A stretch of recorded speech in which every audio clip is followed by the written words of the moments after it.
A very good morning, afternoon slash evening, depending on which part of the world you're from. And a very warm welcome to today's session on learning to listen in science communication. I'm delighted to be hosting the first SciCommSci session for 2021 today. To tell you a little bit about the SciCommSci Club, the SciCommSci Club was started in August 2019 as an effort to bridge the gap between science communication research and practice. The SciCommSci Club is a space for networking, dialogue, and discussion centered around the science of science communication, or as we like to call it, SciCommSci.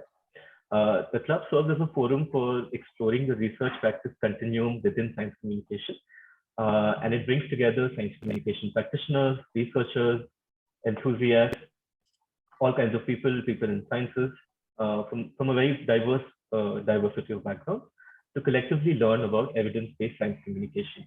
Our featured SciCommSci talks usually explore a specific aspect of science communication, such as science policy, science art, science education, public engagement, and we basically help translate insights from relevant research in science communication in the field to improve science communication practice and help practitioners and scientists improve how they communicate science to different kinds of public. I'm not going to talk more about the club. You can find out more about us by visiting our website, bit.ly/SciCommSci, or our Twitter page @SciCommSci. Right. So without any further ado, I would like to introduce our workshop facilitator for the day, Alexandra Anghelescu. She's a doctoral student in education sciences and an associate professor at the University of Bucharest. Alexandra obtained her MSc in organic chemistry in the early 90s before she became active in the rapidly developing mass media ecosystem of post-communist Romania. With a long and wide range of work experiences for more than 25 years, Alexandra has worked in multiple organizations like the Discovery Channel, as well as some of the better known private and public TV channels in Romania, such as Pro TV and TVR Romania. Since 2018, Alexandra has been pursuing a PhD to better understand how teaching communication strategies to science students impacts their intentions to engage in science communication. For today's session, Alexandra is going to be talking to us about the importance of listening in science communication. Using interactive activities and games, she will illustrate how listening intently to our audiences can help us make our science communication activities more engaging and allow us to create spaces for enabling genuine dialogue. So please join me in welcoming Alexandra for this interactive workshop. Without any further ado, over to you, Alexandra. Welcome.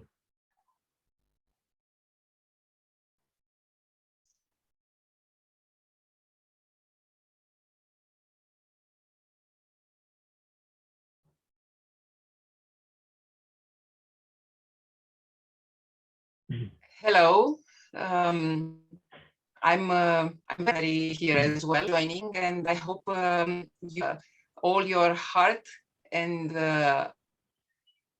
eyes, and well, because we are talking about listening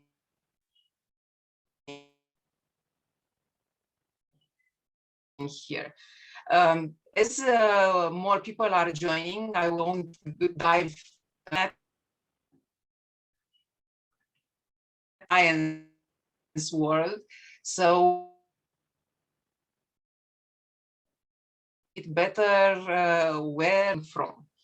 Having said that, I will make a confession. I will start with a confession. I don't know exactly how to listen to our audience. If I knew, probably I would have had an article already published in a peer-reviewed journal, and who knows, maybe I will be giving TED Talks all over the world, because if you know how to listen to people whose interest you are trying to get, basically you can make lots of money. Also, you can be famous. But what I know is that together we can find the best answers that are available to us right now. And that's what I propose to do in the following hour and a half, which is I want to work together with you and encourage you to work together with us and explore a little bit what listening to the audience means. In 1992, when the first edition of the Science Communication Journal was published, one of the articles contained 1992, remember, the question, that I think is defining our workshop, but also the world of science communication, which was when we talk about what the public understands about science, we should also think about what the scientists understand about the public. It's Lévy-Leblond who asked that in a much better way in this paper. And there is no definite answer since then. There are different ways, and the science of listening is a science that has emerged in the meantime. It's a transdisciplinary science, if you want, and we will dive a little bit into that. But before we start working together, I think it's worth talking about the rules of engagement, how we plan to work together, because I intend to get you all on board and working together on this session. First, unless you want to speak, please keep your microphone on mute. Obviously, that's something that all of you are already doing. I can see that. If you want to ask a question, you can either raise your hand, you can click the reaction button on the bottom of the screen and raise your hand there as well. And also you can write your question in the comments. Ideally, raise your hand if you want to ask questions that are relevant now. If you have a general questions that we can discuss at the end of the session, write in the comments and we will gather them for the final part of this session. Also, stay as much as you can on video. I know it's difficult. I know it's not something that all of you are able to do, but it helps me listen to you better. It helps me see you where you are and what you do and how you interact with me. And when you are working in breakout rooms or even in the main room, try to build on what the other people have said, listen to them, and try to make everybody feel valued and listened to, if you can, in your comments. Also, one more thing, and I will need your help in that. There are a number of comments that you can make with your hands without writing something down. There is probably, you have seen that, especially if you are teaching, it's the silent applause, is this gesture that people make in Zoom meetings, in online meetings, signaling that they agree and they applaud. It's silent applause. If you can open the camera, we can try that on, see how it looks, and make sure that everybody understands what we are talking about. We will go over 6 such gestures that I would want to try on with you. So if you can put the camera on and do the silent applause, that would help a lot. Thank you very much. This is silent applause. Thank you. Now, there is a gesture that's even more so, which is enthusiastic applause, and it's also called blinking hands. This is the one that means, yes, I wholeheartedly agree with that. Now, there is another potential gesture that you can make, which is I agree. This means I agree, and also I understand. So if I ask, do you agree, and you are on camera, please do that. I agree.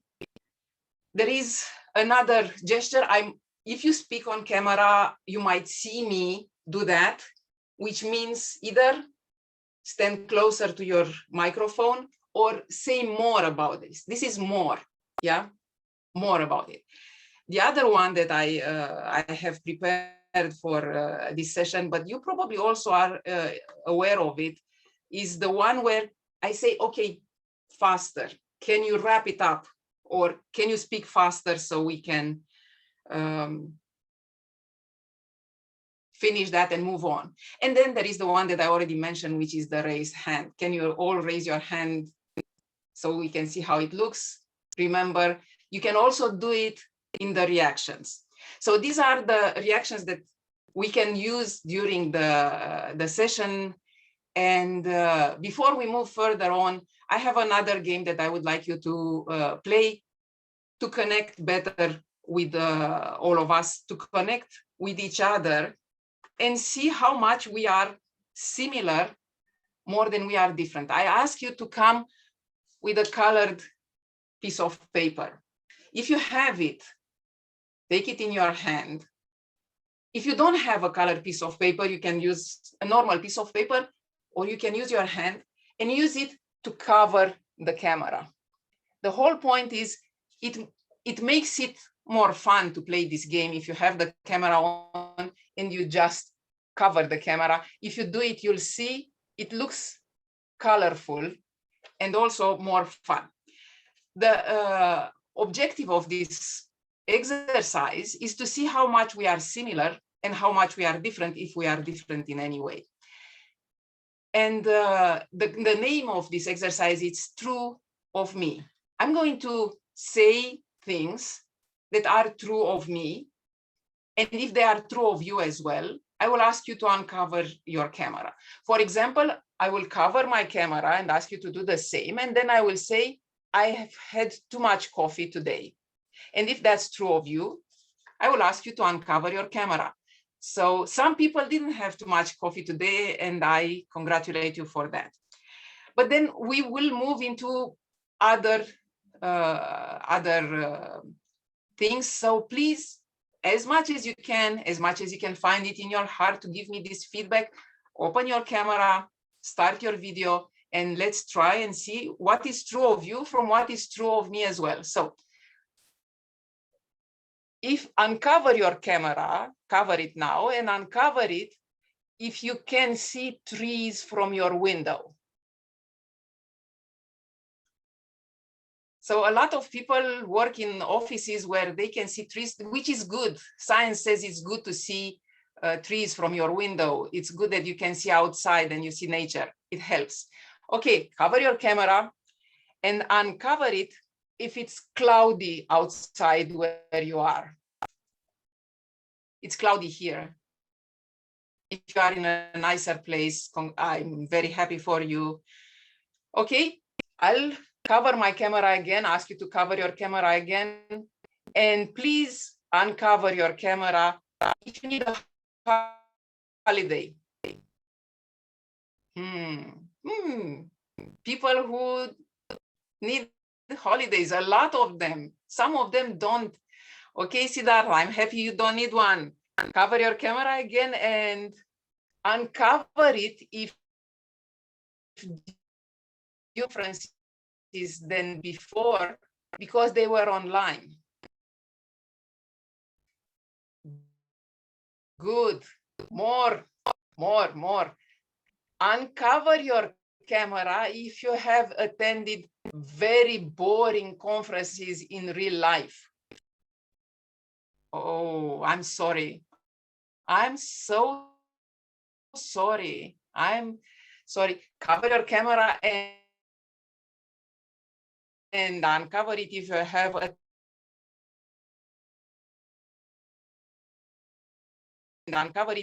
attended very boring conferences and meetings. To our struggling to find time to think or do public science communication. Good. Some of you have time. I'm happy for you. Uncover your camera if it's the first time when you are joining SciCommSci Club. See that, cover your camera because it's not your first time. It's not your first time. It's only my first time and some of the other persons as well. Okay, now cover your camera if you don't know exactly what to expect from this session. I cannot uncover mine because I know what to expect. I've made it. I'm to blame. Okay, uncover your camera if you get, cover your camera and uncover in front of an audience. Okay. Emanuele, I'm happy for you. I'll wait for more contribution from you. And last question,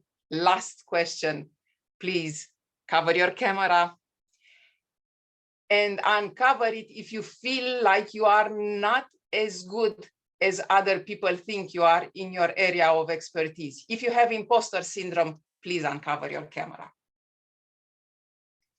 I think we have seen a lot of people, and I'm very happy that you opened your video and joined us and shared with us some of your experiences so far. Now let's move into the deep part of the session, the one where we talk actually about what we plan to do here.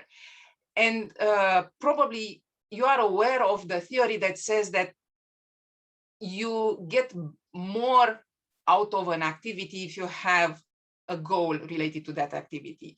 If you go running and you don't intend to, I don't know, lower your time for running the same 5K or get healthier, you don't get as much out of that because you haven't set an objective and you don't know if you have managed to get to that objective as you planned. That's why I want to start this session by asking you to think about potential objectives that we can have for this session. In that, I mean, there are different, okay, there is this whole theme of learning how to listen in science communication, but there are more areas, and I invite you to think about how we can get there by reaching an intermediate objective. For example, we can explore. One objective would be to explore how to listen to the public, to our audiences. Another objective could be to improve the connection we have with the public, to create a connection and make it stronger. Another objective could be to change our status in relation to the public, assess how we feel, how we position ourselves, and adapt it, make it lower or higher, depending on how it works best. I would ask you if you have thought about that, if you have any other objectives in mind. Maybe you can write it in chat, or maybe you can say it out loud by raising your hand so we can hear other directions, other ideas. Because this session being a session where I listen to you, I'm more than happy to embrace other objectives that you can think of. And yes, Madalina, please. Hey, hello everyone. So I am a science communicator and I would love to learn to shut up more, really, because I speak a lot and I think this sometimes gets in the way of the message that I'm trying to facilitate from researchers and scientists in Romania. Okay, good. That's a very valid objective. I added it to the list.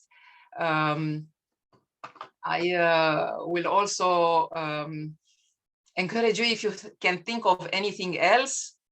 Alexandra, Manasi has written one in the chat box, if you want to read that out. There is, I would like to know how to ask feedback to the audience beside the usual survey or questionnaire. Thank you very much. That's a fifth. Okay, ask feedback in different ways. Good, we have five potential objectives for today's session. And what I would suggest, I would invite you to do right now, I will send you in breakout rooms. And I know people usually hate breakout rooms, but this one are going to be short and sweet. In what way? I will give you a rule for who speaks first, and I will give you a rule for who gets to take notes and get the answer back to the main session. You'll go into breakout rooms of 5 people. Some of you might not be willing to participate, but if you do participate in those breakout rooms, the rule that I'm going to give you to make it overmanage you, but to make it easier, is the person with the shortest hair in the breakout room is the one who takes notes and will feedback when you get back into the main room, will feedback the results of this conversation. The person who is the youngest in the breakout room, so that would engender a little bit of conversation. It's not so obvious. The youngest in the breakout rooms is the one who speaks first.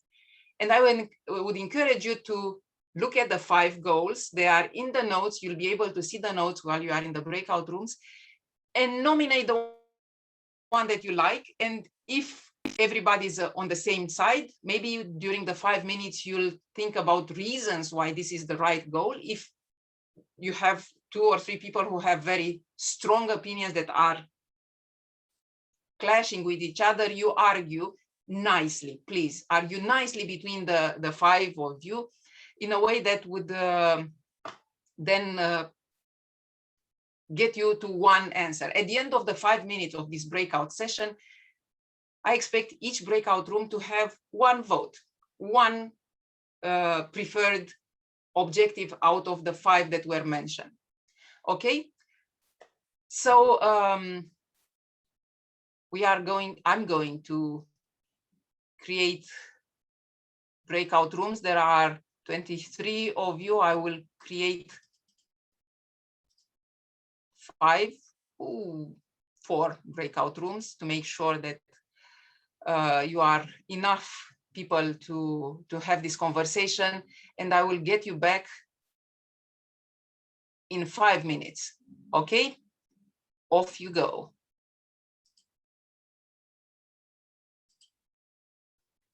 Please join the breakout rooms.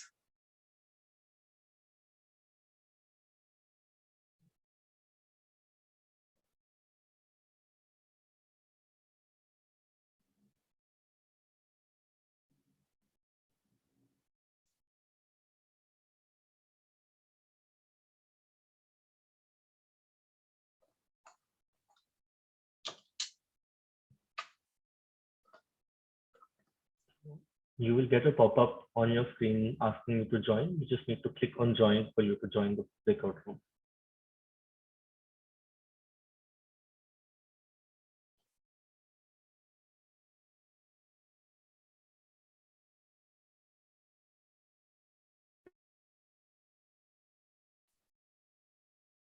I've set my timer and I will close the rooms.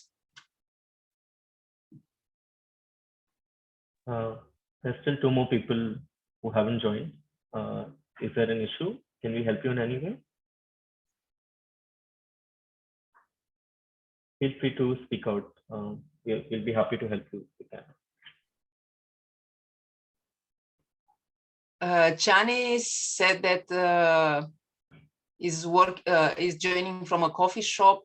I think, Chani, you can join the breakout rooms and you cannot talk over there if that makes you uncomfortable, or you can say in the main room. It's the same. I think you'll get a better experience if you join the room, even if you are just listening. I don't think anyone will try to get you to speak unless you really don't want to.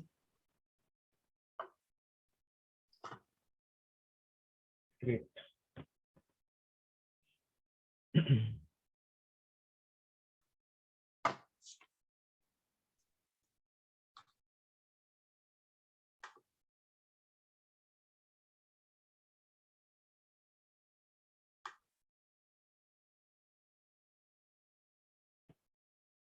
You can click on the join breakout room button, which is at the bottom of your screen, and that will take you to the breakout room. There's still about 4 minutes left, so I think you can still take part in the room if you want to.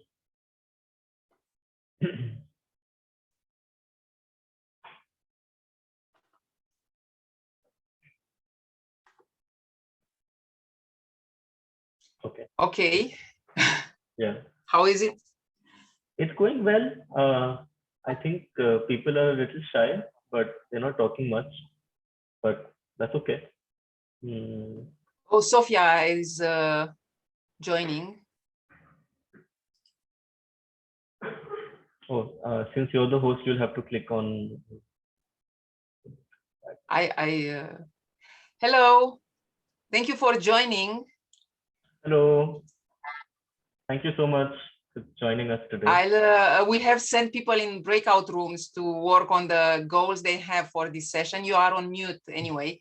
what I will do is I will get them back from the breakout rooms. I will ask them to decide on the goal, because I asked them to decide on the main goal they want to get out, the main thing they want to get out of this session.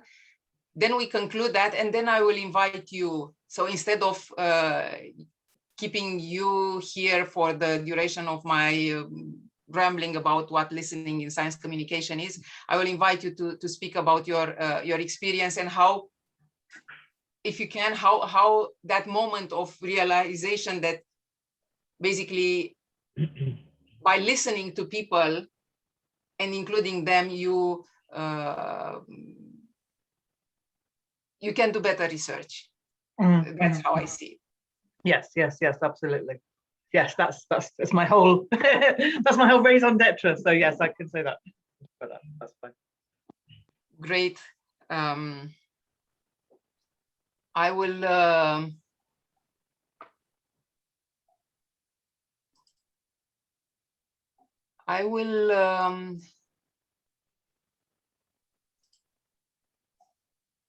send them.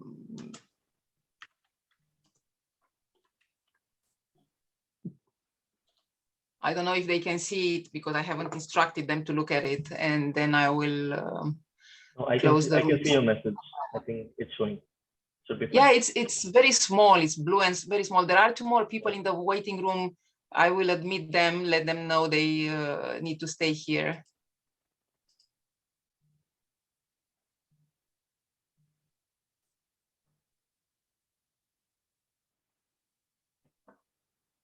Hello. Thank you for joining. You managed to join at the end of a breakout session, so we won't assign you into breakout rooms. We are just getting people to join back the main room now. And we'll continue. No, that's all right. I was a part of the breakout room 4, but I don't know what happened and I got logged off. So I was talking to the others, but that's okay. I can wait. I'm sorry. No, that's all It's right. almost about to be over. I don't think it should be a problem. No worries. Yeah, that's fine. Don't worry. I know my team members and we were half there, so I'm sure they will manage without me. All right. Great. Good. Happens. I mean, technology is always fickle, you know. You never know when it sort of gives up on you. So yeah, that's fine.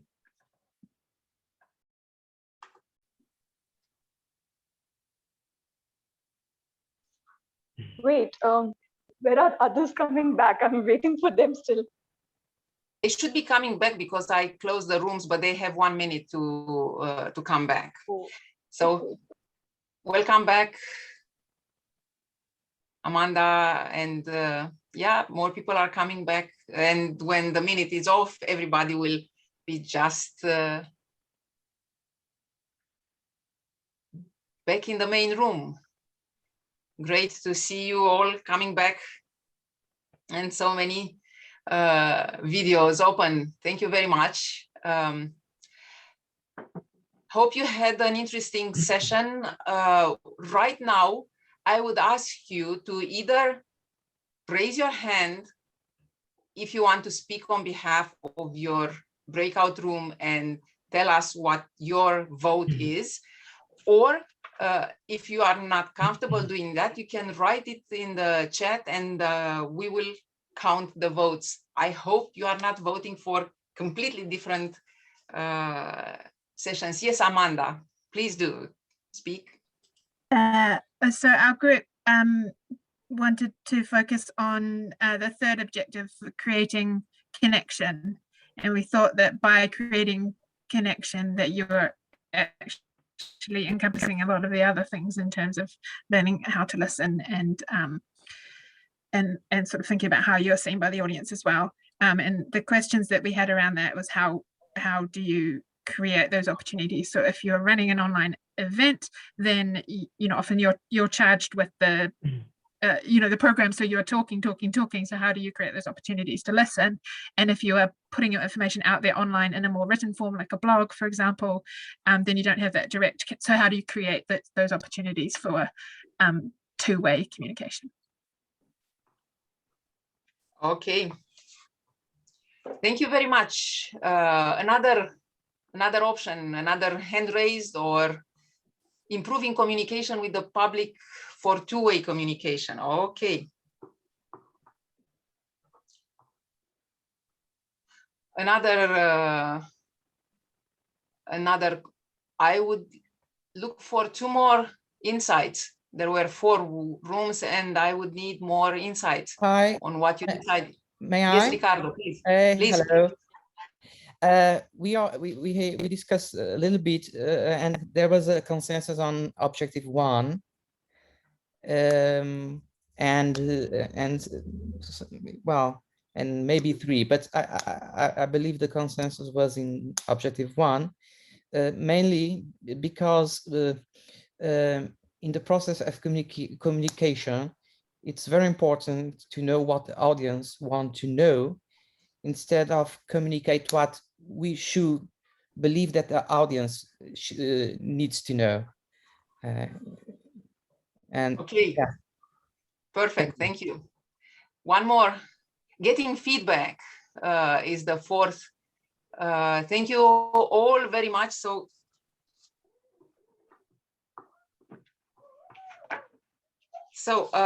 what I've heard from you, and correct me if I'm wrong, is that the 4 rooms have slightly different objectives, but I think they all go toward the same direction. First is creating connection and creating opportunities for a two-way conversation. Again, two-way conversation, then explore how to listen, and then getting feedback. So all of them are around this idea of exploring the other person, exploring the other group, exploring the public as we see it. And we have here with us, and I will invite to talk about that, Sophia Collins. If you don't know Sophia Collins, let me give you just a short introduction. She has a Bachelor of Science in Pharmacology and a Master of Science in Science Communication.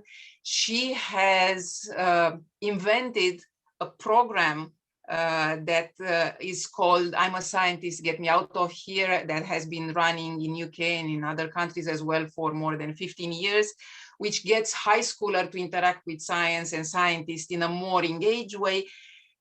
And since she became a mom, she basically started, as far as I can tell, a revolution in the way scientists interact with the public.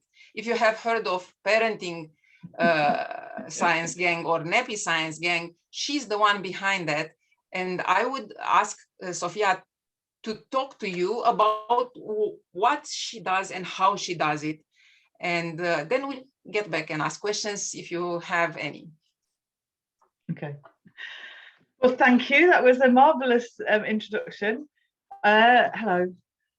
Now, I believe that most of you are in India, so I should say namaste. And I am, can you see that? I am Miriam, sorry. I'm sorry, was that long enough? Like you can you can look me up on Twitter if you want. Yes, I've been working in kind of science engagement stuff for a long time, and then I had a baby and I was using reusable nappies, and I came up with the idea of a citizen science project that was run by ordinary people to work out what the best way to use wash your reusable nappies was, because all the information I could find online was very contradictory, and I thought, well, it must be possible to do an experiment to work this out. But scientists aren't kind of sitting around about to do that, but there's all these people, all these parents using these nappies who really want to know. So I came up with the idea of having a kind of user-led citizen science project doing that. And then at the end of that project, I was like, well, great, I've worked out, sorted out nappies, but there's like everything else to do with parenting that I still haven't, that still kind of needs some work. How many of you have got, if you can put your hands up, how many of you got children? Some of you, not many of you are young, but okay. But a lot of you have got children, so you're going to know what I'm going to say, that having your first child is like an earthquake in your life, right? It's there's before and then there's after. You know, your life is completely different once you've got a child, and there's a lot of adjustment you have to do at that time, and suddenly you need lots of information that you never needed before, so you weren't kind of taking it in before, like how to look after children and stuff. So you really need information at this time, but a lot of the information that's available to you is really bad. It's not evidence-based. You get, I don't know what the situation's like in your country, but in my country, often the advice that you get from your health visitor is not very evidence-based, and you get a lot of advice from, you know, your mother-in-law and random people in supermarkets that isn't very evidence-based. And you want to find evidence-based information, but it's very hard for parents to access it or to kind of know what information to pay attention to. So I felt it was very important to kind of run a project where parents of young children got to kind of really engage with science and come up with the questions that they wanted answers to. And one of the people I worked with during that project was a woman called Dr. Alice Jones, and she's a developmental psychologist. And she said to me, she told me a story that I thought was very interesting. When she had her first child, she thought, well, I'm going to be good at this. You know, I'm a developmental psychologist. I know all about development. And her child got to be about 2 and started having tantrums. And she thought, well, what's the best way of dealing with this tantrum? And different people were giving her different advice. You know, should I ignore them, or should I kind of comfort them? Should I be strict? Should I be gentle? And so I'll go and look at the literature, because I'm a psychologist and I know all about that. She went and looked upon online, and she found there was nothing. There was nothing in the psychology literature on kind of the best ways to deal with tantrums in a particularly developing child. There was some stuff about sort of meltdown tantrums in children with Asperger's or autistic spectrum disorders, but there wasn't just the vast majority of neurotypical children. How do we deal with their tantrums? That research hasn't been done. It'd be quite difficult to do the research, but this is something that kind of matters to every parent in the world, but developmental psychology hadn't addressed it. And she'd never noticed before, as a developmental psychologist, that there was this big gap, because it had never mattered to her before. She hadn't seen that there was a gap there, but as soon as she became a parent and was going through that experience herself, she could see this gap. And that, for me, is the point of involving people who aren't scientists in your research and really listening to them, is because they have insights that aren't necessarily obvious to the scientists themselves. And they understand. Our groups in Parenting Science Gang were working with scientists, and they were coming up with, well, these are the questions that we have that we need answers to. And then working with scientists to try and design experiments around them.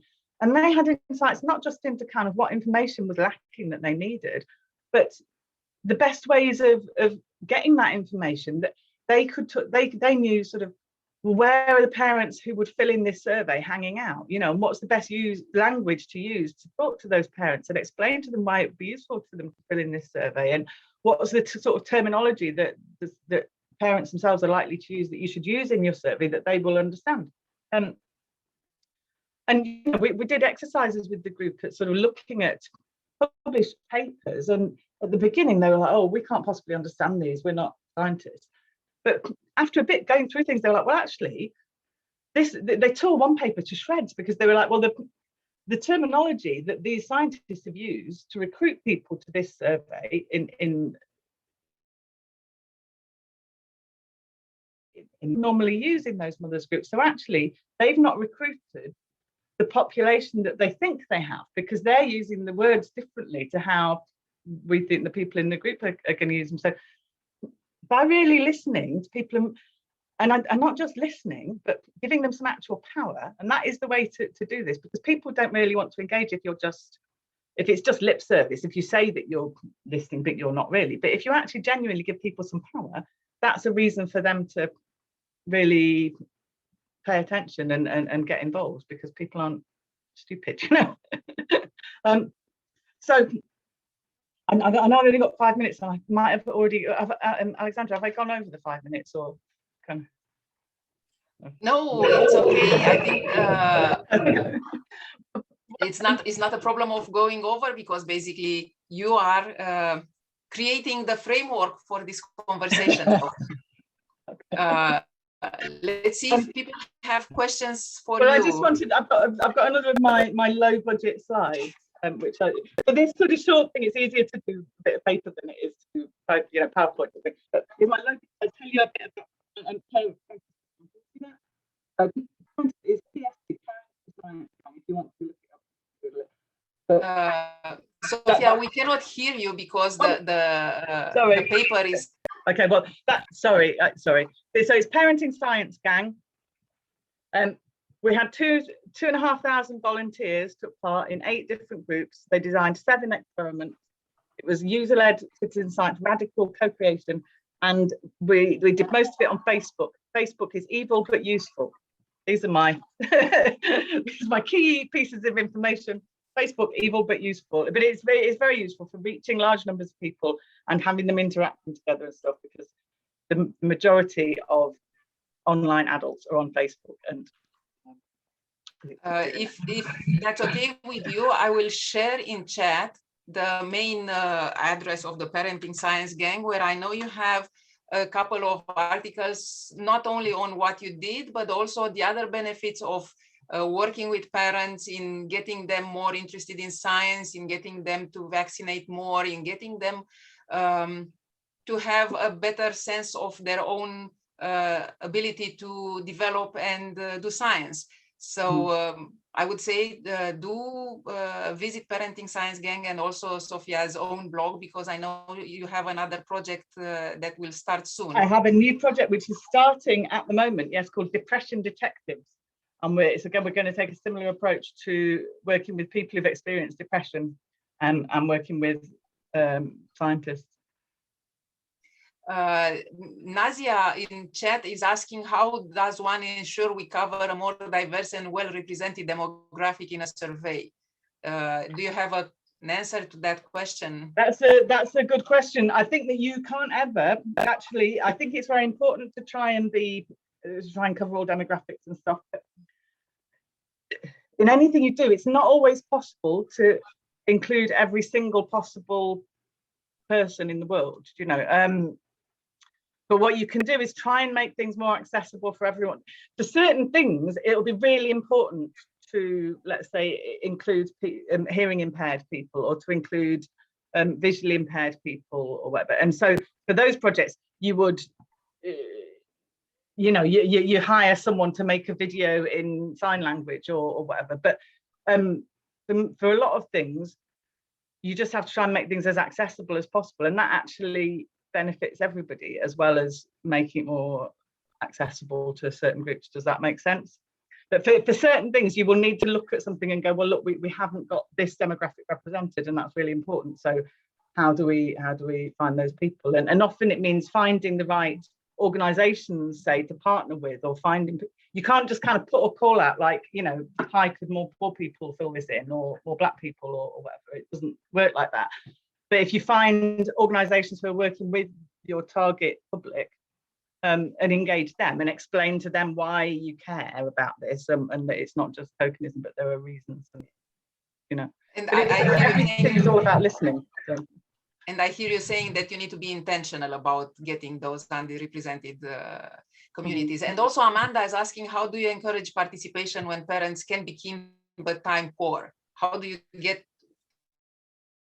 scientists who are time poor as well to engage in science? Well, this is true.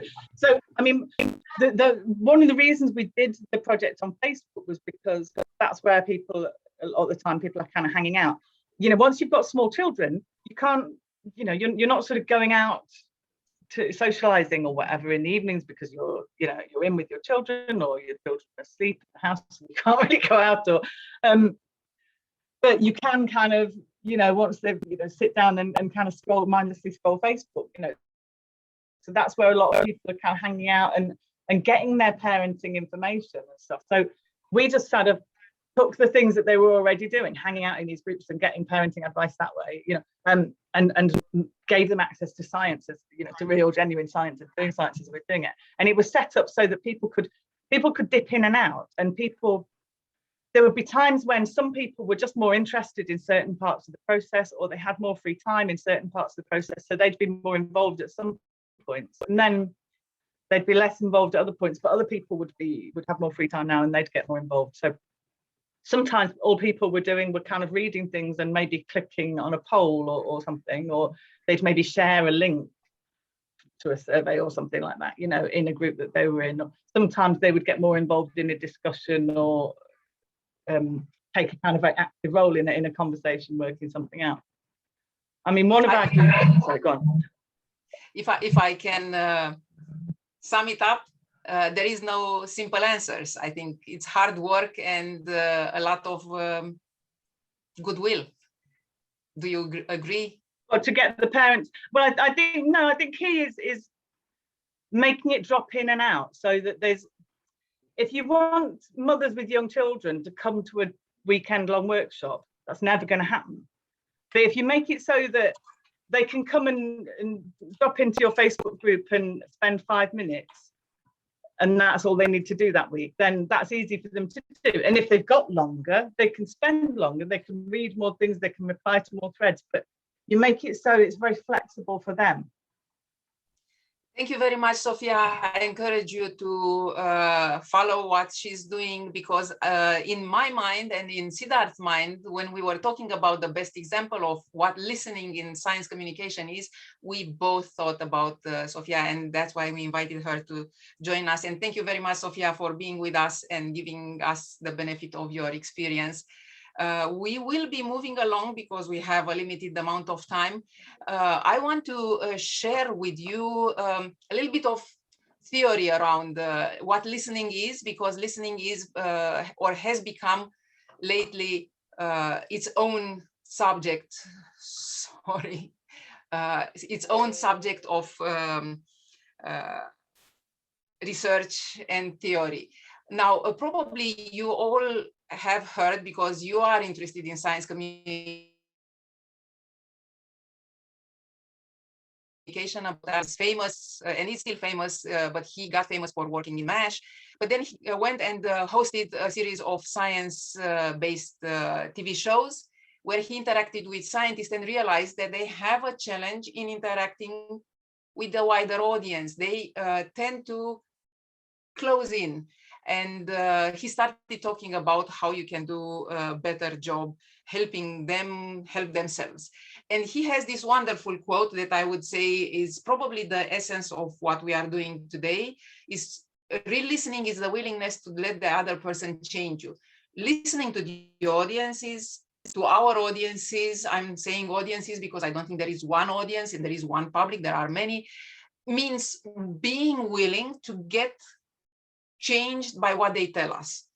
Now, there are different ways of defining listening. There is the critical listening, where you listen to make sure that you hear an information that's relevant or good, or reflective listening, where you basically try to give back to the person who has spoken your understanding. There is the passive listening, which is what we always engage when we are bored, which is, yeah, and maybe waiting for our turn to speak. And there is the active listening, which basically has been defined by Carl Rogers, a famous psychologist, more than half a century ago. And there is a lot of literature. I will share a list of further readings and articles at the end of the session. But the whole point is we can talk about listening in different ways. There is a lot about how listening is embedded in each culture. And there is an interesting approach that comes from China, where the sign for listening includes undivided attention, a sign for undivided attention, meaningful, full attention, only you. So it's the other person. We listen to the other person with ear, eye, and heart. Which, if you look at what listening, real listening, active listening is and is defined as, you'll see basically it goes toward the same way. And it, again, doesn't mean just hearing the words, doesn't mean just understanding the content of what's being said, also the intention, the way people are feeling, being interested in what the other are saying. There is a way of looking at preferences in listening style, and I encourage you to look at that not as much as is related to you as science communicators, but also as it relates to your public. The listening profile can be focused on people, on action, on content, or on time, which if you think about it, it makes a lot of sense, because you can focus on people, and those are the listeners who are caring, who are asking how you feel when you are talking. There are the ones who are action oriented. So first two, people and action focused listeners, are traditionally associated with women and men. Women are more caring, men are more task oriented, and there are books that makes this a little bit more easy to understand for the general public, but are not so much fact-based as is this study. Then there are people who look for content, who are listening and curious about the actual content, but not necessarily about the emotions of people speaking, and also people who are focused on time, on their own time, and they are easily, it's easy to see them because they are looking away, they are looking at their phone, they tell you, I don't have time, speak fast, or tell me fast, what's your problem, what can I do? So there are different types of listening. They are, depending on the culture, more prevalent, and also depending on the relation between people. So they are preferred, but also different aspect can come up in relation to people.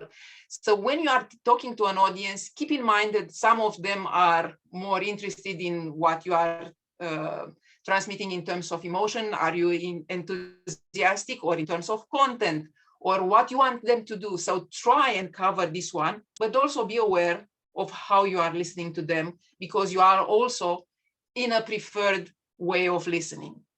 Now, having said that, listening is a huge area, and you can look at it in many different ways. And I don't want to keep on talking, because as you have asked, it's less about talking and more about listening. In my mind, listening to the audience, listening to the one that you are talking to, which is quite of a conundrum, requires 4 main intentions, 4 main mindsets, if you want. One is being present. If I'm not present, if I'm thinking about what am I going to cook tonight, or what I have heard previously, if I'm not present, I'm not listening. And that's something that actors are learning when they start learning how to act. They learn how to be present on scene, even if they only have to stay there as a statue. They still need to be present, because if they are not present and think about something else, they ruin the presence of all the others. You can feel when someone is not present, even if they don't do anything. Being open means not going there with any preconceived notion, listening to what people are saying. Don't expect that if someone, I don't know, is a woman, she'll tell you that she wants to have children or anything. Don't go in a conversation with a set idea. Listen to what's being said. Being curious, being a learner. And I think the one that's very important, and probably the one that's the least emphasized, is be kind. It's very easy to cut all the communication when you are not being kind, when you are judgmental, or just cold. For me, in my mind, this is the main answer to the question of how to create a connection. Now, we have, I have talked a lot about this one. I would want to move further into doing something to emphasize what I think is necessary in such a context. But please do it, because it makes sense if you see it. The thing that I'm asking you to do is quite silly, is raise your hand and point your finger to the ceiling. Yes, raise your hand and point the finger to the ceiling. Look up and draw circles on the ceiling going clockwise. So draw circles, keep on drawing circles to the ceiling, and then lower your hand slowly. Lower it. Lower your hand and continue, do the same circles and do them until your finger is under your eyes. And now look at the circles and tell me what directions are the circles that you are drawing. Is anyone willing to share what they have seen? What directions are the circles going? Counterclock? Counterclockwise.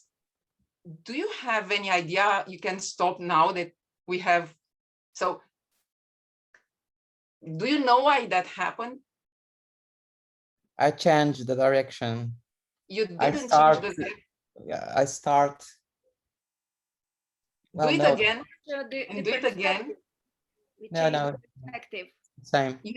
You change the perspective. When you are looking from under it, it looked like clockwise, but the same, you didn't change. The hand was doing the same movement, but when you look from the top, it's counterclockwise. Yeah. How does it make you feel? Did you first tell me if you resisted, if you said, okay, I changed the way I'm moving my hand, I changed it, I did something wrong? Yeah, it was a little bit confused. Yes, and now that you realize that it's the perspective that changed, so the movement is the same, the reality of your hand movement is the same, the perception is different. How does it make you feel? Is it interesting? Is it unsettling? Surprise. Surprise. Yes, surprise is a good one. Maybe, sorry? Puzzle. Puzzle. I also think it's, for me, it's what I call an aha moment, a moment of realization. The moment where I realized that there is, okay, we are all scientists. We know there is a scientific truth, but we are talking about communication. We are talking about interaction. Yes. And in this interaction, there is no set truth, because we might be talking about the same thing, but by seeing it from different perspective, it might look different. And I believe that this realization, when we are talking about interacting with others, it's very relevant, because it tells us, it tells me at least, that I might be not open enough when I interact. I might be too set in my own perspective, and changing my perspective to see what the other person sees requires a dedicated effort. So as I can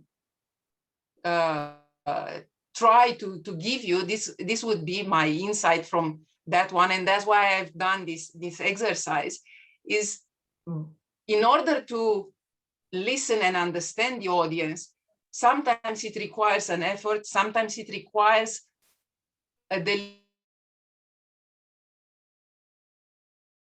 deliberate change. It's something that sometimes we are so set in our own perspective that it's not easy. You need to struggle with yourselves, and sometimes your mind will fight, like it did with Ricardo. It says, no, I changed the way. You didn't. But the mind is trying to tell us, stay there, because it's where you are comfortable and what you know, and you are safe. And speaking of changing the perspective, I asked, and I don't know how many of you have done this pre-work survey, which is an exercise that I love, because it came for me as a revelation. It's from the work of an American psychologist called Joseph Pennebaker, who has worked a lot in analyzing the language we use and what it says about us. And there is his more public-oriented book called The Secret Lives of Pronouns that I encourage you to read because it's a fun read as well as an interesting one. But when he has a very simple test and he asks people, who do you think use I more? Meaning I, me, mine, who speaks about themselves and uses the pronouns that denote that more. Women, George W. Bush versus Barack Obama, especially in the first, he asked about the first 6 months of their tenure as president, because that's easier to compare. This one is less relevant for us because the test is a little bit older. Leaders or followers, the people who are telling the truth versus liars, old people versus young people. I've gathered your answers and I've looked at it. Now, I'm going to give you the right answers, which are women use more I words, George W. Bush, followers, people who are telling the truth, young people, poor people, depressed people, people who are afraid, students with poor grades, and sick people use I more. Now, we are people from all over the world here. I don't know about each culture. In my culture, we are taught that speaking about ourselves is a sign of being immodest, of boasting. You don't start an email or a message with I, because that is not polite. We are told that it's a sign of a perceived superiority that you don't want to show to other people, to use the I so much. So I've been aware of that and tried not to use I so much in my communication. But then I read this book, and there are reasons why people are using I more. So, for example, if the focus on the attention is on me, if I'm sometimes if I'm depressed, or if I feel threatened, I talk about myself. Managers, you do believe that managers talk about themselves a lot. In fact, people who are reporting to managers talk more about them. The managers say, you do that, and I say, I did that when I report to my line manager. Yeah. Also, the more you own the topic, be it because you have thought about it or because you are telling the truth, you use I more. So these are not observations. They are based on the study of a lot of written and spoken text. And also, it talks about social hierarchy. People who have dominance and higher status are more secure in their position, so they don't speak about themselves so much. So Pennebaker was asked if by using I word more or less, so by changing the use of I word, can I cure my depression or make myself more dominant? Unfortunately, it doesn't work like that. It's not a quick fix. It's just an observation. So when you listen to someone who talks about themselves a lot, that person, in fact, shows more vulnerability. And strangely enough, our perception relates to that. That's one of the reasons we are told to use in science communication more stories about ourselves. And that's why it's so difficult for academics to be perceived as people that you can talk to, because we, as academics, we are told not to use I, to speak very distant, to distance ourselves from our subject, and the public perceive that, and they don't see us as warm or easily relatable. So what did you do? How did you do on the test? You have given 45% correct answers. So you identified who is speaking more in I terms, but you assume that you are more correct than that. You overestimated the quality of your understanding of the use of the pronouns. The highest score was 7 out of 10, although some people assume that they will get 8, 9, or 10. The most correct answers, almost a third, were where you identified that younger and depressed people speak more about themselves, probably through observation. Also because we tend to listen more attentively to those people, to younger people as they are our children mostly, to depressed people because most of the time we feel some empathy toward them.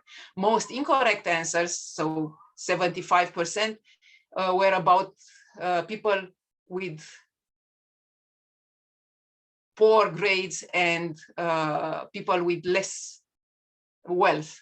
So you assumed, 3/4 of you assumed that rich people and people with good grades use more I, which is completely untrue. It's the other way around. And 57% of people who answered the question in this survey overestimated their ability to identify who uses more I by 3 points. But another third of the people underestimated it by a smaller amount of points. And only 1 in 10 gave a correct answer, identified their ability to name the people who uses I more correctly, which tells me basically that we don't do a good job of listening, and we make a lot of assumptions form us into better listeners. So by knowing that people who feel threatened, by people who feel bad for different reasons, by people who feel they lack power, they talk about themselves more, that can turn into with them better. And that's another lesson that I think it's relevant. I would be curious to see if you have on this study. I see that Emanuele said that in social sciences, in qualitative research, yes, we talk a lot about us because in this research, we are the ones that are being studied. We study ourselves first in connection to the others, which is nice, and it's a good place to start. So I think there are in social sciences things that are relevant to listening to the audiences that social sciences don't open enough to the public. So yes, social scientists know how to speak about themselves, and they have observed things, but my experience, I've looked at numbers, not necessarily very valid. Social scientists are not much better communicator than hard scientists most of the time. This is more of a personal observation. I might be mistaken, but I offer that for conversation if you want to give more feedback. So how does it make you feel? Is it interesting? Is it surprising? Does it give you a moment of re-evaluating the way you do connection with the audience, the fact that you might make assumptions that are not necessarily true? We will reconvene and talk about that a little bit later. What I propose to do right now, because I have spoken quite a lot, and as I said, I think there is more to be learned if we allow you to speak more. Madalina said that at the beginning of the session. How do I speak less? Well, I shut up. And I invite you to prepare for another activity. I will send you in breakout rooms, in teams of 2. If the other person who's in your team is not there, we will reassign people, but you will be in teams of 2. One person, the person who has the closest upcoming birthday, so not older or younger, but the one who has the closest upcoming birthday, is the one who is going to be the time traveler. It's the one who's going to be the person who comes from 300 years ago and understands only the things that were available and known around the world. Let's not make it very specific, around the world 300 years ago. The other person in the breakout room will be the scientist from today who explains what mobile phone is. Okay, so you'll be in the breakout rooms for 5 minutes. You have 2 minutes for the first person to explain to the second person, who can ask questions. Ask questions from the place of not knowing. Give informations from a place where you understand that they don't know.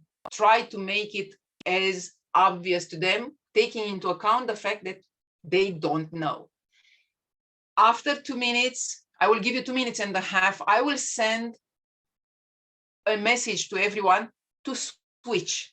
You'll switch places. The person who has been the time traveler now becomes the scientist who explain what an airplane is and how it works and what it's good for to the other person.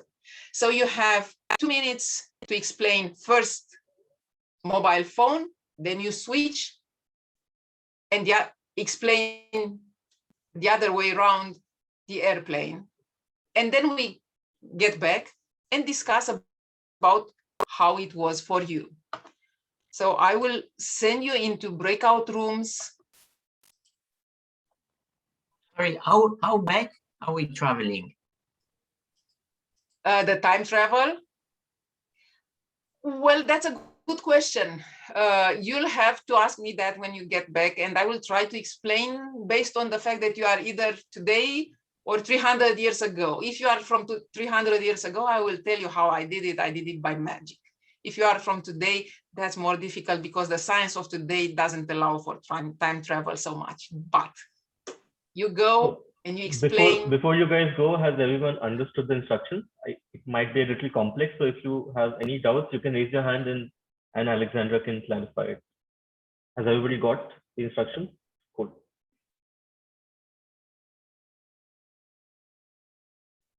Okay, thank you. Seems like we are good to go. If you can still ask me questions while you are in the breakout rooms. I will send you away. Oh, yes. Nashra, you raised your hand. You have a question. Yes, actually my network was not quite stable, so I did not get, I missed few points. So can you please explain it again, like what do we have to do? Yes, you'll be 2 persons in a breakout room. One is a time traveler from 300 years ago. The other is a scientist from today who explains, taking into account what that other person might know, what a mobile phone is for 2 minutes. And the person who has traveled from 300 years ago asks questions in order to understand. And after you've done that for 2 minutes, you switch, and then in the new session, you switch roles, and the person who has to explain what an airplane is. Not the same thing. Okay, thank you. Okay, I'll send you into the breakout rooms. Now, there is a breakout room with 3 persons. Please assume the role of the time traveler for 2 persons. Okay?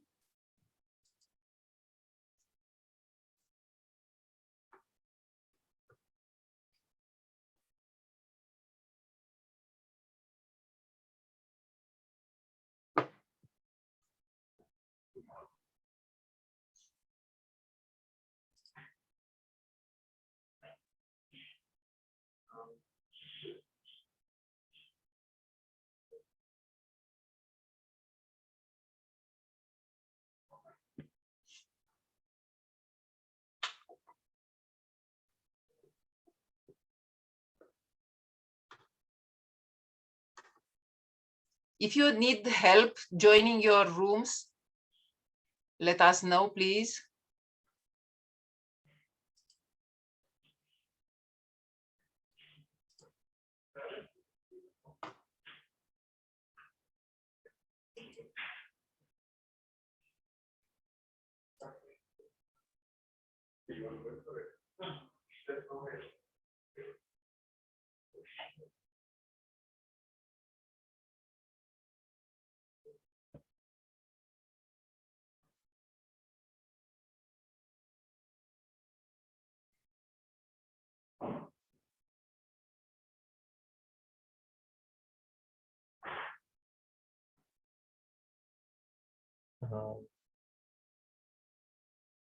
If you guys don't want to speak in the breakout room, you can still be quiet and join it in case you want to go.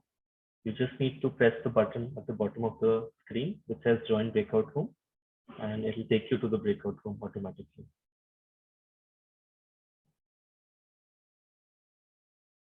It's right at the bottom of your screen somewhere around here.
Hello, how was it?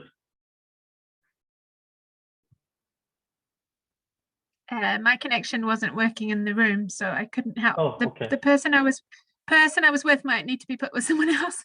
It seems to be fine now, but it wasn't working. That's all right. I think it was just a game meant to sort of make us realize that sometimes it can be important to listen. So I think it'll be all right. We're almost done.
Hi, I moved some people around because they were alone. You know, that's what happened when you have people in pairs.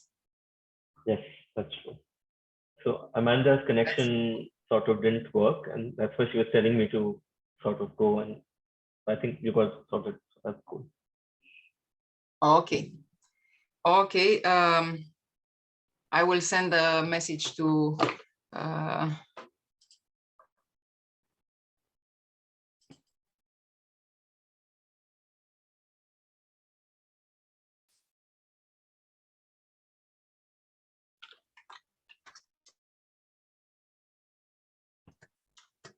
I know that the sessions were too short, but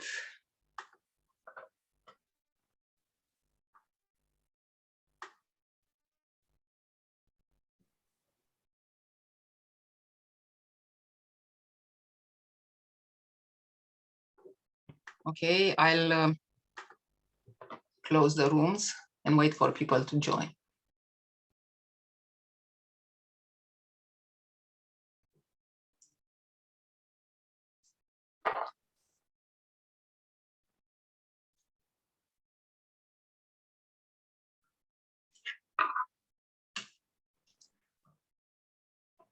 Welcome back. Sorry for those who were moved around by me in a very unprofessional manner while you were trying to get people to interact. I'm so sorry. I can offer you a chance to do this exercise with me after the end of the session if you want to.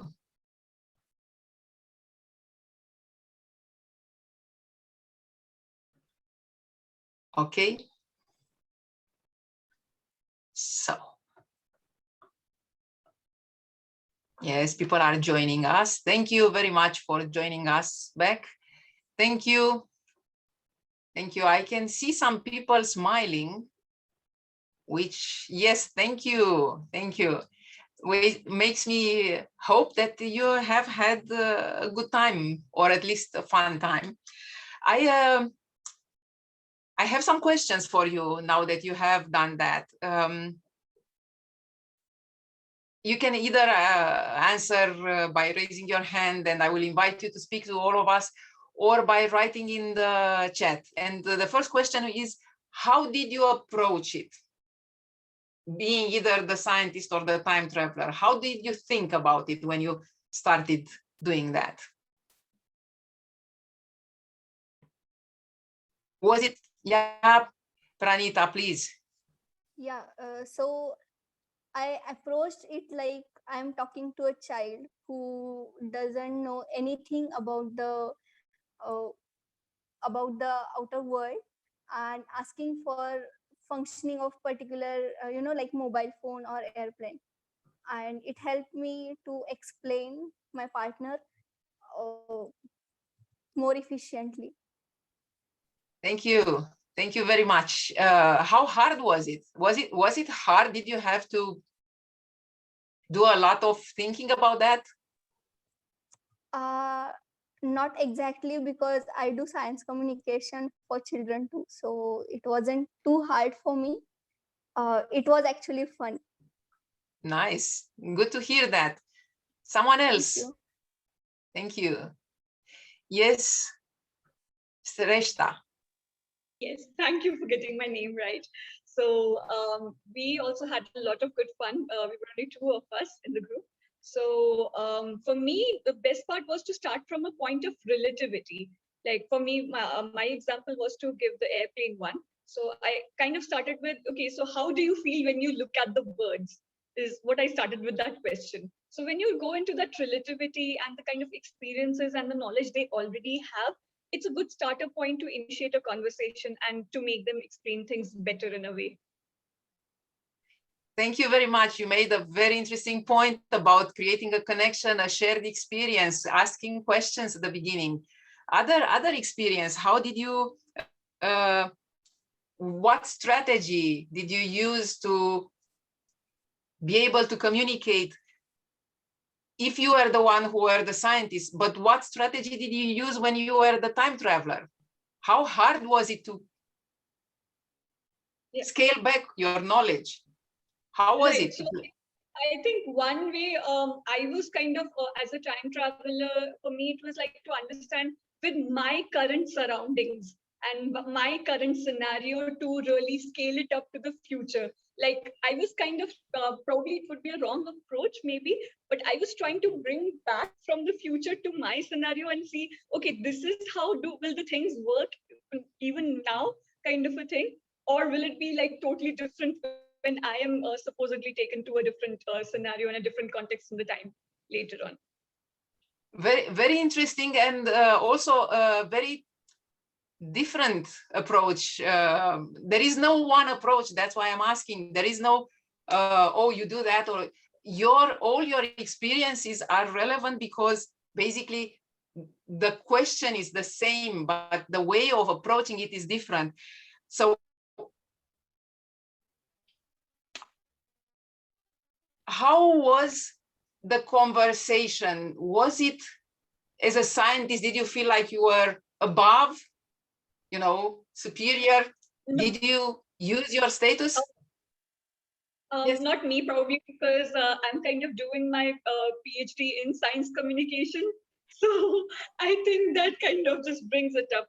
But probably somewhere down the line, I think, yes, if I walk out from my shoes of doing as a PhD this thing and just as a scientist, that would come in, that I'll be looking at as a position from an authority, but not rather as a learner, to be honest. Other experiences, yes. Please speak up or write in the chat if you have something that you want to share. And may I? Sure, Ricardo, please do.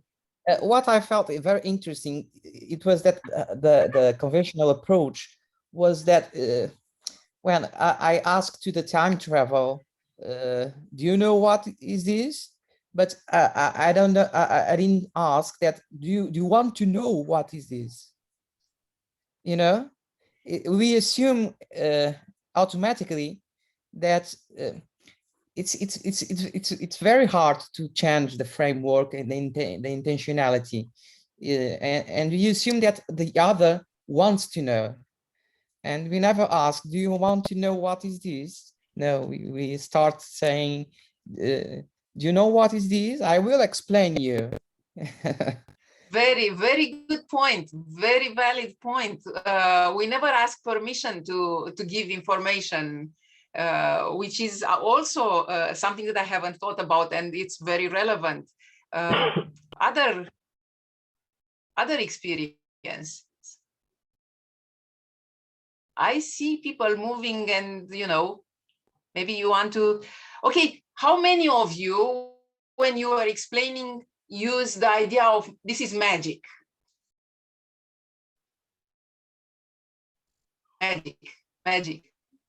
Magic box. Magic box. The mobile phone. Okay, but was it enough to say magic? Did you need to build on it? What kind of magic? What does this magic does? How is it? Did you went into also explaining the utility? Yes. So me and can I speak? Yeah, please do. So I was together with Emanuele. By the way, my webcam is working again, as you can see.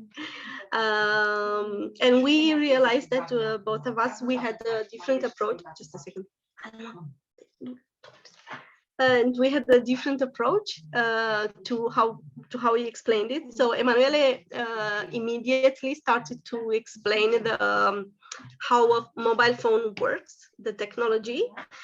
And I didn't do it on purpose, but he noticed that I approached it from the utility. So I said, you know how you go to a village on your horse and it takes a really long time? Well, with this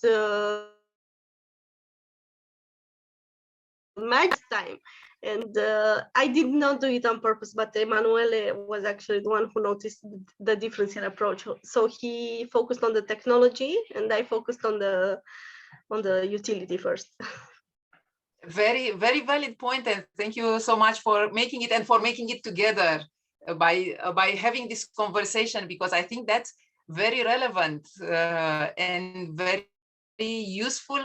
And also it's a blind spot that we have. We go into what we know and we explain what we know before we ask ourselves what the other person wants to know. Yes, Ricardo, please do. Just to share, because because we are three in the room, our time travel was very challenging, because when we were explaining the mobile phone, and I was explaining that we dial the number. He asked, what's the number? You know, but it was very difficult to explain something that we assume that it's a common sense, you know, but it's just a simple question. What is the number? Because I use the number to count my sheep, and you know, and the village, but what's the number, you know? It's the concept of number. Why do you the concept of number?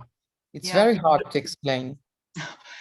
Yes, true. I was the time traveler in this case. Yes. And I had two people to talk, so that was an advantage. So later on, Kiran started to say, there is a person who, for him, there is a 10 numbers. Then I said, why can't you just shout the name of the person if it's Kiran, which is actually Siri right now, okay? Then I said, if I shout there as name, there might be 100 people with the same name. Then our 2 minutes got over. That's, yeah, again, very relevant questions. And all these questions come when you went and tried to live in that person. You did the game properly and you tried to be in that person's shoes or that person life. We don't do that with our audiences most of the time. We don't have the time, we don't have the capacity, but it's a nice exercise. It's a fun game to play.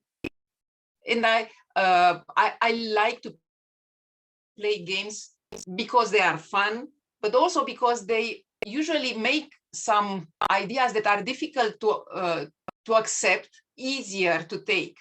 If someone would came to you and would say, you need to understand what your audience is saying when they are asking you questions, and you need to take into account what they know, it wouldn't be so much fun, but it also wouldn't make any impact on you the way the game, the exercise did.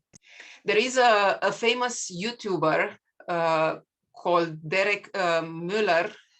He goes under the name of Veritasium, who has a very interesting approach, saying, he was quoted as saying in an interview, when you are talking to the public about science, you must overestimate their intelligence and underestimate their vocabulary.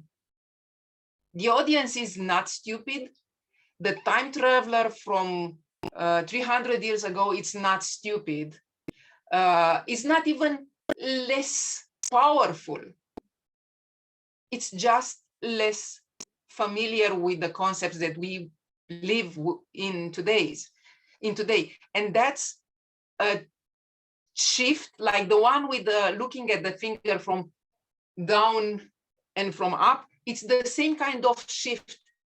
It's not about something they are lacking. And most of you who work in science communication, you know the deficit model of science communication. If we give people more science, they would understand and appreciate science more. It's not a problem of deficit, it's a problem of perspective. There are more other things that are probably more important. And by having this kind of engaged conversation, by playing with our status and our position as experts and non-experts, probably we prepare ourselves to understand better what the public is saying when we interact with them. So how is that relevant to what you can do? Do you have any insights from having played this game on how to do things differently? Maybe you can share something with us, like, yeah, it relates to something I do, or it helps me think about something I need to do. Do you have any applications of what we have done into your job or your work in communicating science? Hello, Alexandra. Hi. Alberta here. Hi, Alberta. From Trinidad and Tobago in the Caribbean. I envy you so much. Okay, thank you. And to answer your question, what I realize is that when you trying to communicate, you need to really be conscious and explain like the steps, because sometimes you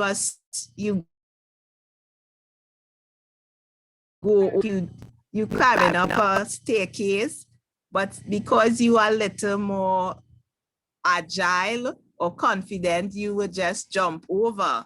But they are coming up the steps, so they have to go to each step one by one, and you have to be more conscious. So I think I learned that to really be deliberate and really figure out what is every step in this process that I want to explain.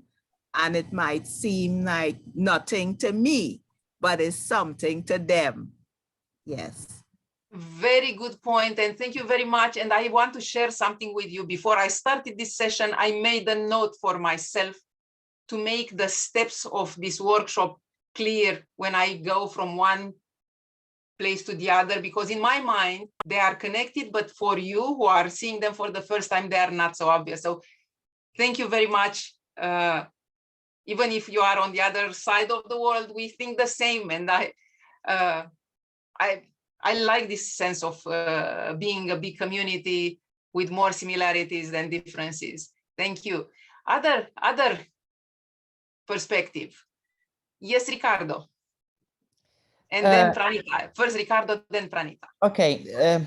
Well, for me, maybe it's in more philosophical terms, but well, for me, the main challenge, the big challenge is to meet the real.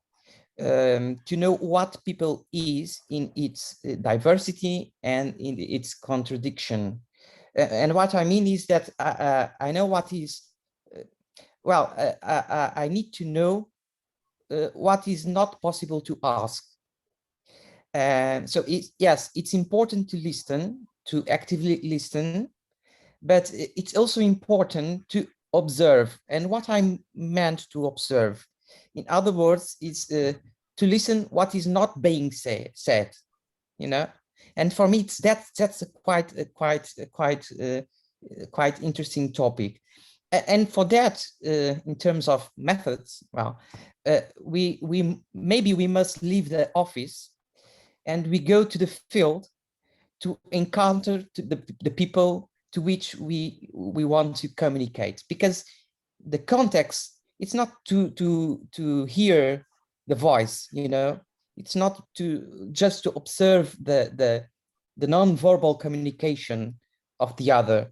It's also to observe the context, the environment, the circumstance, well, ultimately to the biography of that people we are trying to listen. It's a lot, well, just to share my thought on that. Very valuable, and thank you very much. Pranita, you were also offering your feedback. Yeah. So I think while communicating to anyone, like most of the time for non-scientific people, we should always use analogies and start with daily life examples instead of bombarding scientific concepts or technological words, making them, stressed to not know anything. If we connect our daily life with scientific concepts and technical, solutions for that, it can be a better communication between communicator as well as between people. Thank you very much. I have an activity that I want you to do. It's not complicated. I told you about setting an objective.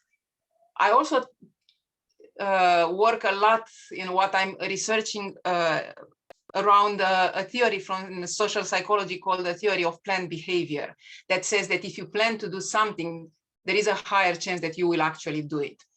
And there are some things that influences that. Anyway, my point is that in order to make sure that you get at least some benefit out of the time you have spent with us, I would encourage you to go to this Miro board that Siddharth is going to put in the comments right now.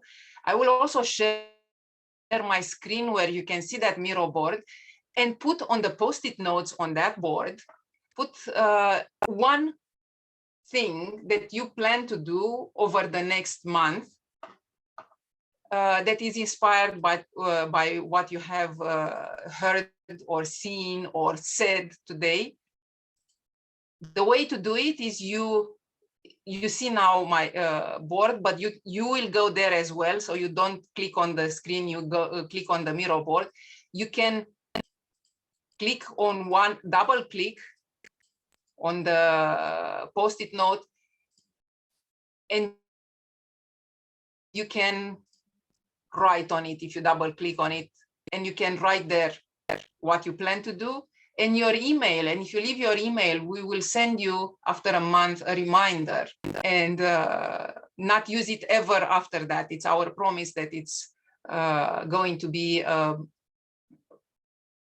one time only. We are not going to keep your email for other purposes and so on. So write your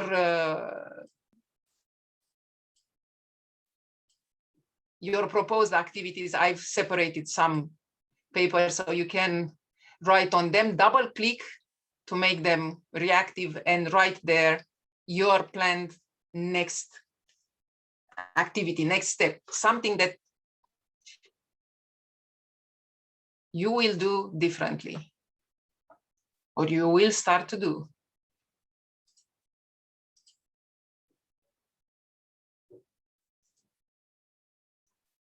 You can also, if it doesn't work, you can ask questions. Don't worry if it's not easy to read, because I can make them bigger or smaller afterwards. And don't forget to leave your email on the same note, because otherwise I won't know who has written what.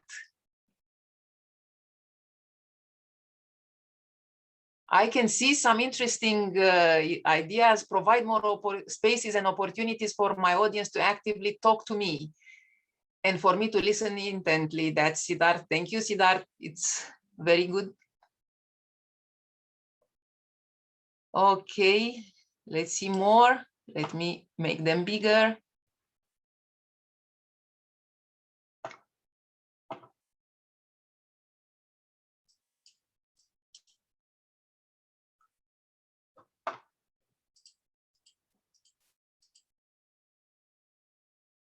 Explore more efficient ways to listen to different audiences. Kick off next session with the students with an activating exercise like the color cards to check on how they are doing and what they are feeling. Okay, Emanuele, thank you.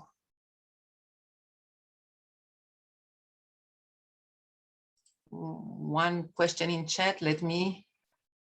Pranita, double click on the, so look, I'm doing that, and then I click twice, and then this cursor comes, and you then should be able to write. If you cannot write on the post-it notes, you can write on the in the chat of the session, and we will transfer them and then share with you the outcome.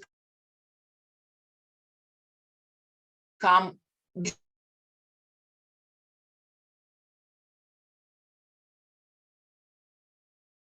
time without the check if you have done it.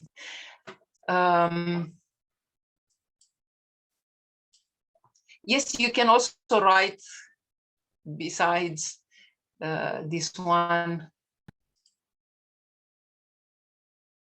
So do write.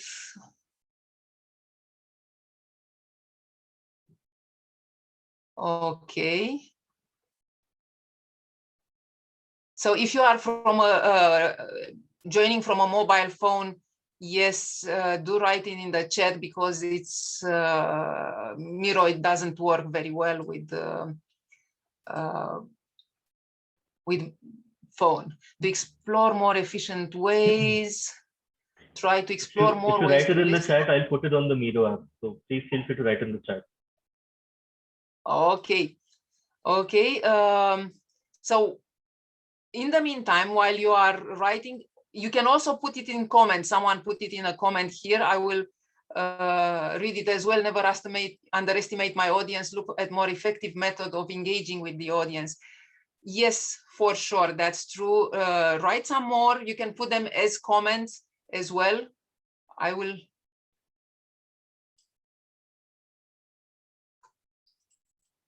put it in the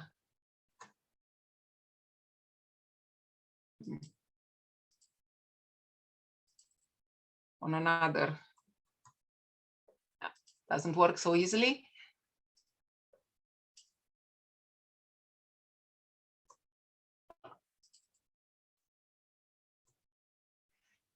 We will gather all of them. In the meantime, while you are adding your promises and your next steps and your learnings, if you want to call them, from this one.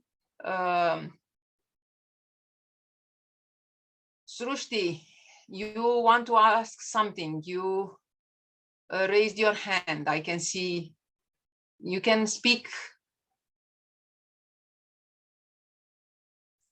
now if you still want to say something. I'm more than willing to listen. I will stop sharing, and in the meantime, I will.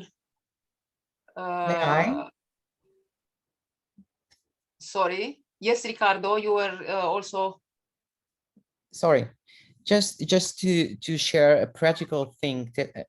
Well, I work in the Faculty of Medicine, which is in the biggest hospital in Portugal, and it's very curious and very interesting because when you were talking about the in the health context, there's something that we call implicit attitudes. And that's very interesting because when I make this exercise with the doctors, the medical doctors that are in the medical emergency of the hospital, there's a lot of implicit attitudes of different nature, but it's very interesting when they realize, because the implicit attitudes are automatic. But when I show to them they are biased by those attitudes, it's very interesting the power of realize. It's a little bit what you have done when you with that exercise. When it's the same reality, it's the same truth. The perspective it's different, and it's very interesting to see the power of. To realize something that we are automatically, and this is quite big because we are talking about the doctor-patient relation, you know, it's a very practical setting, and for me it's quite interesting to see that transformation. Well, it's not we have to do more things to complete but it's very interesting the power of realizing, to make the other people realize that the perspective is biased. Thank you.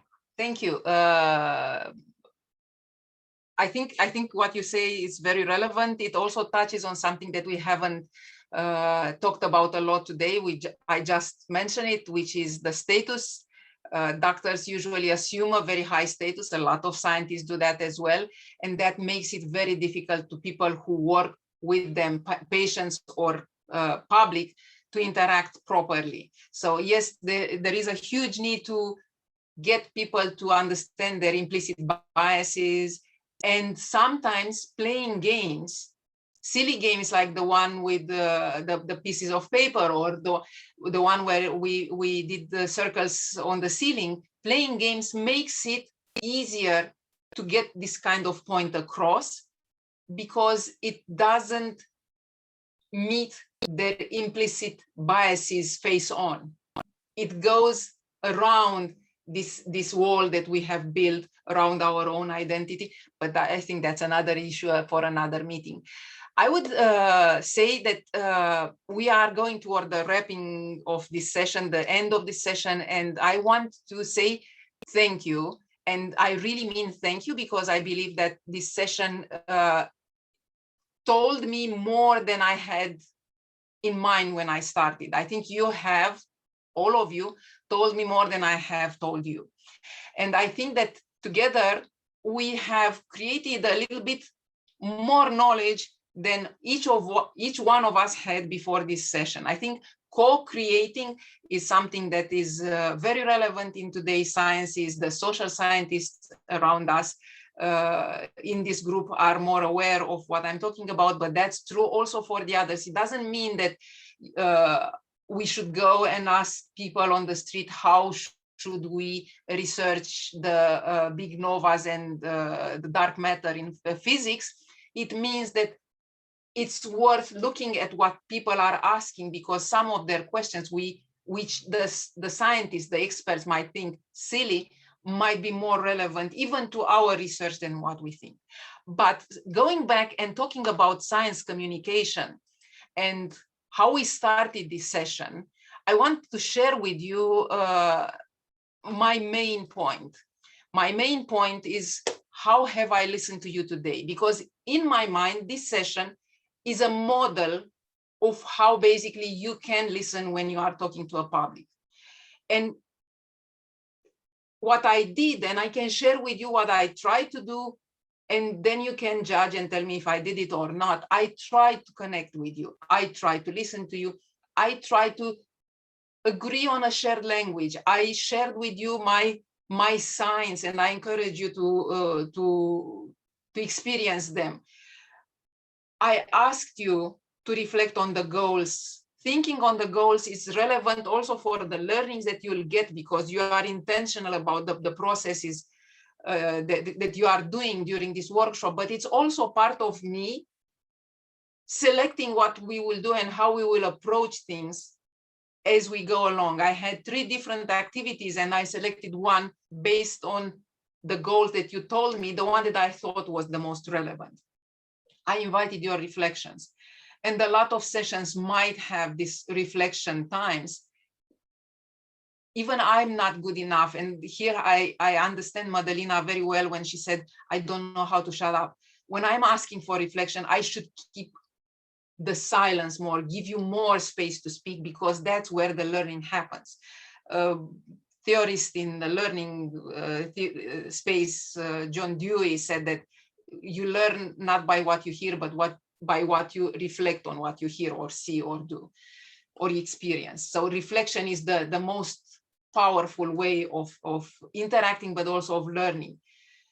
I summarized and I checked with you. Sometimes I said, is that okay? Did you say what I hear you say? I expressed gratitude, and I listened to you with all my ears, eyes, and heart.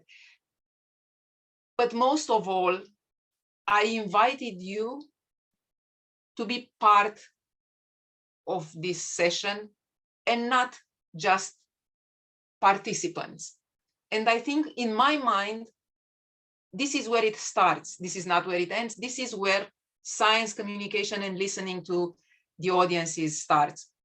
When you make the audiences part of what you do, not just the beneficiary, the one that you talk science to, the one that you look at. It's we, it's not us and them, it's we. I think that's where I need to answer, to stop and start answering questions that you have. And also, again, to say thank you very much for giving me your time and your mind and your experiences. And thank you very much for being part of this workshop. And I see there are 2 people who have raised hands. Please, Srushti, please do say. Hello. Hello. First of all, thank you so much for this insightful session. Really enjoyed it. And as our group said that we wanted to focus on the feedback from the audience. So I have a question relevant to that. I believe that the feedback is not just good feedback or bad feedback. It's usually maybe a person really feels that your content is good. Then there's another person who might be diplomatic, might like your video or whatever content just because they're scrolling. Then there's other kind who will criticize because they really want you to improve, because they really want to see some improvement, and other are just being mean. So how do we differentiate between these feedbacks and how to take the essence out of it is my question. It's a very valid question, and thank you for asking that. I do have an experience that I want to share. It's not an experience, it's a recommendation. Eric Jensen, I'm going to write his name in the comment. No, I will write it again because I only sent it to Siddharth. Okay, Eric Jensen has an online course. He speaks about that. He has a lot of work done and articles written about that. He's a scientist who look into how to assess the results of science communication, and he has very valid examples. You don't ask people how do they feel, or you do ask people, but that's not the most relevant part. In learning theories, you know that you can test how people feel, but also you can test recall, and then you can test for a number of different things. One of them is how they change their behavior. It's less relevant if they liked you or not liked you. It's more relevant if what they heard is useful or not. There are ways of designing questionnaires and surveys. One example that I can give you is you can ask people to do word clouds about a subject that you are talking about, if it's about a lesson, and see the diversity of the words that they use before and after the session. It's one simple example. It's not about perception. It's not about attitudes. It's more about the richness of understanding, for example, if that's what you are trying to get. But yes, the main issue is first decide what you aim to do and then check if you did it. But Eric Jensen is a very valuable resource, and I encourage you to look him up. Thank you so much. You're welcome. Other questions?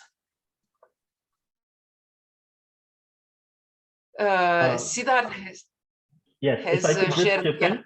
Yes, so the sessions that we have are usually also meant for networking and getting to know each other. So you guys can keep asking questions, but if you would like to talk to someone, ask us about anything, or ask Ada about anything that you would like to know from her, it doesn't have to be a very formal question answer. You can also be informal and ask anything that you want. Before we proceed to the informal interaction and the questions, I would just like to take this opportunity, because I realize it's almost 6 and people might have to leave. So I'll just take this opportunity to really thank Alexandra once again for this really wonderful and thought-provoking workshop. I think Alexandra has taken a lot of effort to make this workshop fun and interactive, and that everything flows together. We've been working together for a couple of weeks, I would say. And she's really made sure that we had multiple moments of reflection as well as fun. So thank you so much, Alexandra, for putting in all the effort, and it was wonderful having you here. We are really, really grateful. And you can find more about her on our social media pages. You can follow us on our website or social media handles.